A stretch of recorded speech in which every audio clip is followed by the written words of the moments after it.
বিজেপিলৈ যাত্ৰা কৰিব হাজু বিশ্বজিৎ দৈমাৰী আৰু বিধায়ক ইমানুল মুছাহাৰী।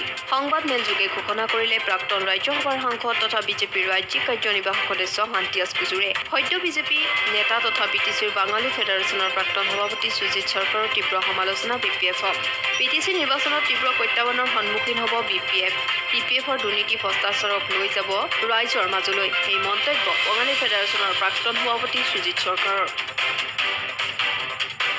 এইবাৰ কোকৰাঝাৰত বিজেপিৰ পৰাই চিফ, বিজেপিৰ পৰাই ডিপুটি চিফ হ'ব, বিজেপিৰ পৰাই স্পীকাৰ হ'ব, ডিপুটি স্পীকাৰ হ'ব। গতিকে আমি ২৭টা সমষ্টি জিকিলে চৰকাৰখন আমাৰে হ'ব।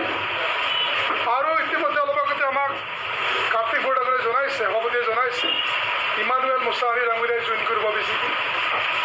আৰু আমি বিশেষ সূত্ৰে গম পাইছোঁ বিশ্বজিৎ দৈমাৰী ডাঙৰীয়াও বিজেপিত যোগদান কৰিব। আমি এইটোও গম পাইছোঁ বিটিচি নিৰ্বাচনৰ পিছত আগ্ৰামা মহিলাই ডাঙৰীয়াও বোলে বিজেপিত যোগদান কৰিব। গতিকে বিজেপিৰ 99% নেতা আৰু কৰ্মী বিজেপি দলত যোগদান কৰিবলৈ ধৰি দাঙি থৈছে। ডবকাৰ সৰু কথা